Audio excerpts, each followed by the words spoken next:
안녕하십니까. 주간 시사해설의 김정현입니다. 오늘 헤드라인은 먼저 말씀드리겠습니다.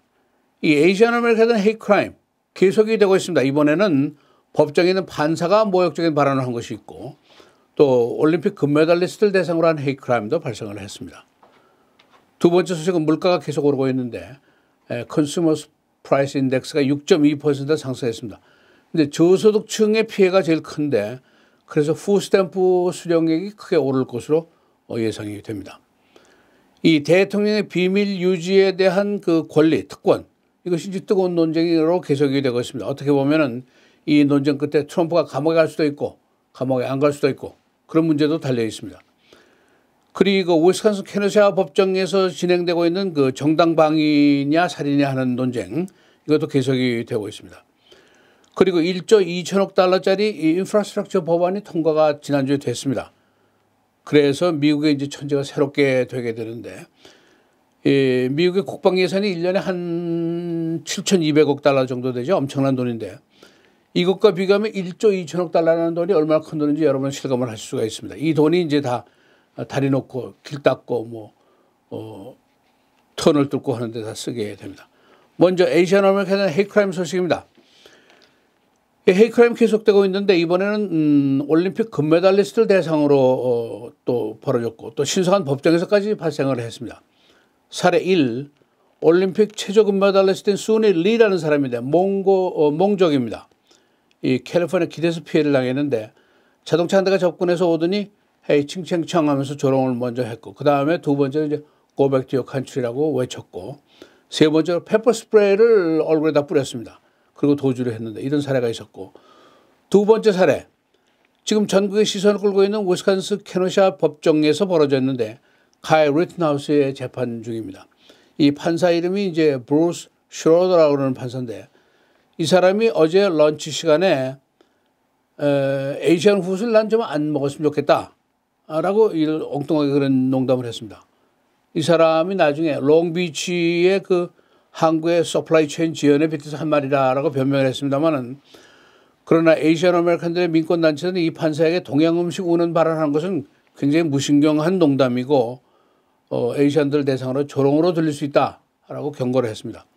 이 팬데믹 이후에 2020년 3월부터 2021년 6월까지 그러니까 약 15개월 동안에 에이시안에 대한 헤이트 크라임 건수가 한 9,000건 된다고 여러 번 말씀드렸는데 9,000건입니다.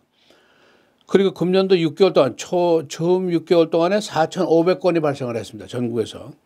그리고 이 중에는 시카고에서 발생한 건수도 많이 포함이 되어 있습니다. 경제 뉴스입니다. 컨슈머 프라이스 인덱스 1년 내 6.2%가 올라간 것으로 집계가 됐습니다. 30년 내에 가장 신속하게 상승을 한 것인데 가솔린, 그로서리, 렌트, 카, 델리, 레스토랑 다 올라갔습니다. 그로서리 가격 3.7% 올라갔는데 서플라이 체인 문제가 있기 때문에 이게 장기화되기 때문에 내년에도 이 문제가 개선이 되지 않을 것이다 하는 예상입니다.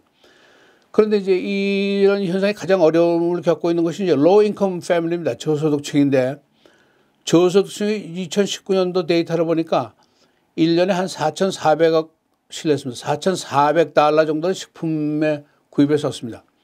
전체 수입의 한 36%를 썼는데 그러나 고소득자는 13,987달러를 썼는데 수입의 한 8%만 식품으로 사용했습니다. 이게 농림부의 통계입니다. 그래서 푸스탬프 수령액이 이제 올라가게 되는데 지금 한 4,100만 명 정도가 이 푸스탬프 수령을 하고 있는데 베네핏이 10월 현재로 27%가 상승을 했습니다. 그러니까 팬데믹 전에 평균 한 121달러 정도를 받았는데 이제 앞으로는 한 169달러 정도까지 올라갈 것이다. 그런데 이제 대신에 임금의 그 동향을 보면은 이 로우 인컴 가족의 인컴이 5.3% 상승했고 소비자 가격이 6.2% 상승했으니까 다시 말하면 로우 인컴 패밀리도 더 가난해질 수밖에 없다. 이런 통계가 나와 있습니다. 이 식품 가격의 상승함에 따라서 육류의 구입이라든가 식품의 그 구입의 우리 패턴도 변화하고 있는데 예를 들면 지금까지 립아이라든가 솔로인 스테이크를 잡수던 분들이 그라운드 비프라든가 그라운드 터키를 잡수게 되고 디스카운트 스토어가 호황입니다. 월마트라든가 알디라든가 이런 것이 호황을 누리고 있다는 그런 소식이 나와 있습니다. 네, 다음 소식입니다.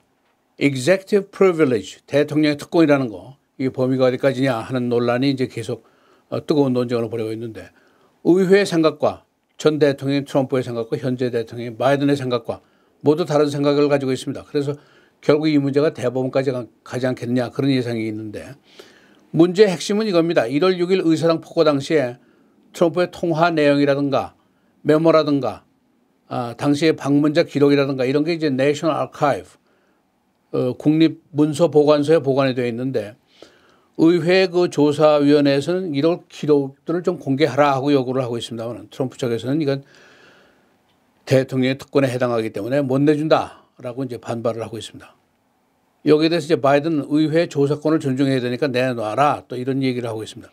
그런데 이제 연방 판사가 지난 화요일에 그는 비밀 유지의 권한이 없다라고 판결했고 그리고 수요일에 대한 지연도 못한다, 딜레이도 못한다 하고 판결을 했는데 근데 이제 트럼프 쪽이 즉각 이제 항소를 했습니다. 그래서 3인 항소심 판사들이 심사를 임시로 연기한다. 임시로 공개를 연기하겠다 이렇게 판결을 했습니다. 바로 오늘 금요일 오후 6시가 이제 공개 여부를 결정하는 기한인데 그래서 지금 현재로는 이 시간 현재는 비공개로 남아 있습니다. 이 executive privilege라는 거 대통령 특권이라는 거 오래된 권리입니다. 옛날에 임금님도 가지고 있던 권리인데 대통령과 측근들이 이제 그 대화 시에 비공개로 한다 하는 특권입니다. 이게 법익이 뭐냐? 왜 이런 법이 생겼느냐?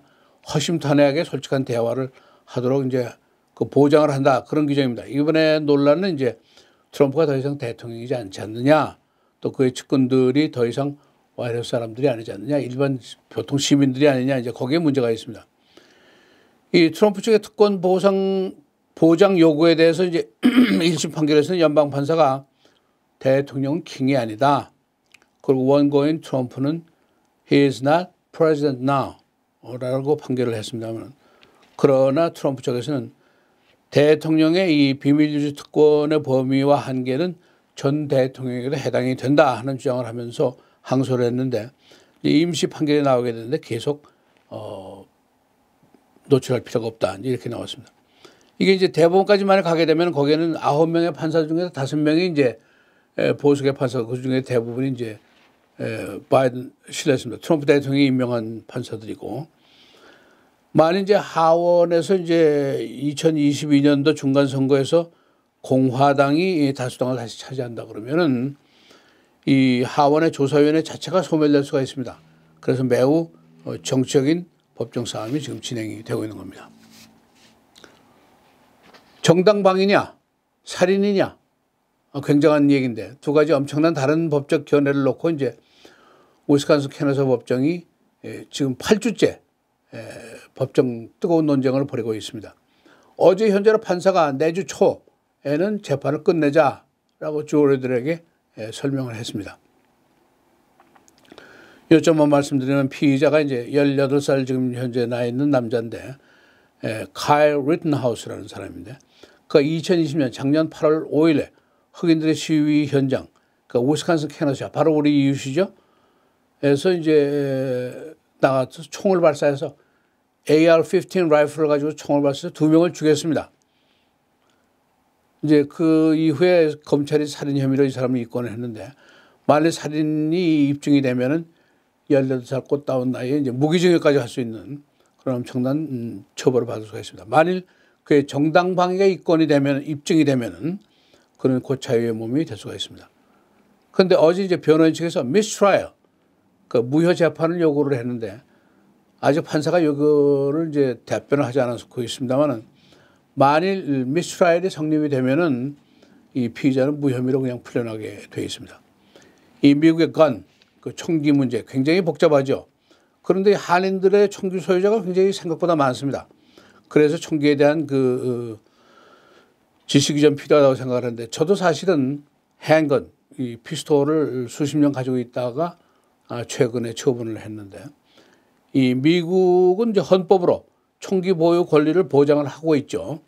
그런데 이제 총기들 불법 합법을 합해서 한 3억 정 정도가 시중에 풀려 있습니다. 그래서 이제 건 컨트롤이 가장 첨예하게 대립되고 있는 정책 문제인데 아주 간결하게 말씀드리면 보수 공화당 쪽에서는 총기 보유는 헌법상의 권리다. 그리고 악한 자의 손에 총이 있으면 선량한 자의 손에도 총이 있어야 될 것이 아니냐. 고로 건 컨트롤, 총기 규제는 불가하다. 그런 이론을 내세우고 있고. 그러나 이제 진보 쪽 또 민주당 쪽에서는 총기 보유 권리가 절대적인 권한이 아니다. 그렇기 때문에 이제 그 신원 보호 조회라든가 이런 거를 강화해야 되고 공격용 무기라든가 탄창 같은 것은 제거를 해야 된다. 만약 그렇게 하지 않으면 선량한 시민들이 너무 많이 죽는다. 고로 총기 규제는 필연적인 것이다. 이런 대립적인 생각을 가지고 있습니다. 지금 카일 리튼하우스가 이제 2명을 죽이고 1명을 부상시켰는데 검찰에서는 이 사람을 이제 6건, 그러니까 살인 혐의를 포함해서 6건으로 기소를 했고, 그러나 그는 이제 무죄를 주장합니다. 나는 정당방위다. 내 목숨이 위태로웠기 때문에 사람을 죽인 것이다. 이제 그렇게 얘기를 하고 있고, 검찰에서 지난 한 4주 동안에 20여 명의 증언을 불러서 증언을 듣고 이제 어레스트를 한 상태고, 변호인 측에서 이제 반박을 하고 있습니다. 그 이제 앞에서 말씀드린 대로 이 재판이 아마 내주 초쯤에는 끝날 것으로 예상이 되는데, 판결이 나오게 되는 날은 이제 캐너시와 위스콘신의 통행 금지가 실시될 것으로 예상이 됩니다. 이 총기 보유 권리라는 거 헌법상에 보장된 권리지만은 그러나 일반적인 주의사항이 굉장히 많은 것입니다. 또 한인들 과거 흑인 상가 시절에 이제 총기 구입한 사람이 굉장히 많이 계신데 쌍권총을 차고 장사를 했다 하는 분들도 계십니다. 근데 법규라든가 이런 것이 굉장히 까다롭습니다. 자칫하면은 처벌을 받을 가능성이 높죠. 예를 들어 보겠습니다. 이 플로리다주에 가면은 stay your ground라는 규정이 있습니다. 이게 retreat duty를 이제 그 후퇴할 의무를 이제 인정을 하지 않아도 된다 하는 건데, 일반적으로 총기를 가진 괴한이 이제 덤비면은 일단 뒤로 피해라. 그래서 경찰을 불러라. 이것이 이제 일반적인 상식입니다. 그러나 이제 보수적인 견해를 가지고 있는 플로리다에서는 stay on your ground. 그냥 그 자리에 서서 필요하면 총으로 쏴서 죽여버려라. 그런 그 법규를 가지고 있습니다. 그런데 이제 여기에 문제가 있는데 reasonable belief, reasonable fear 이런 거 있습니다. 그러니까 정당하고 분별이 있고 합리적인 위협에 대한 그 또 공포에 대한 것이 있었느냐, 이것이 이제 전제가 돼야 되는데, 여러분 아시다시피 뭐 정상적인 합리적인 분별력 있는 reasonable, 이거 매우 주관적인 개념입니다. 그렇기 때문에 이게 쉽지가 않습니다. 또 castle doctrine이라는 것도 있죠. 성곽주의 뭐 이렇게 표현을 해야 되나요? 예를 들면은 이제 그 일본에서 온 그 유학생 한 사람이 텍사스에서 가면을 쓰고 할로윈 데이에 옆집에 이제 갔다가 총을 맞고 죽은 적이 있습니다. 이 두 가지 문제가 있었는데 그가 이 캐슬 닥트린이라는 거, 집에 침입하지 못한다는 걸 이해하지 못한 것이고, 두 번째는 영어가 부족했습니다. 그 주인이 계속해서 연속으로 freeze, 거기 정지해라, 접근하지 말아라 경고를 했는데 이 사람이 freeze라는 말을 못 알아듣고 계속 가다가 이제 주인의 총에 맞아 죽었는데, 결국 재판 결과 이 가해자가 무죄 판결을 받고 말았습니다.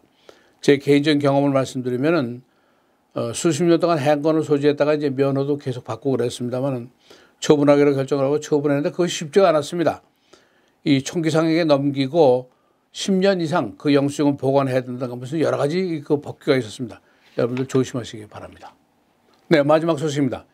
1조 2천억 달러짜리 인프라스트럭처 빌, 이 법안이 결국 통과가 됐습니다. 오랫동안 씨름을 하던 문제인데, 그래서 일단 앞으로 5년 동안 연방정부가 한 5,500억 달러를 풀게 됩니다.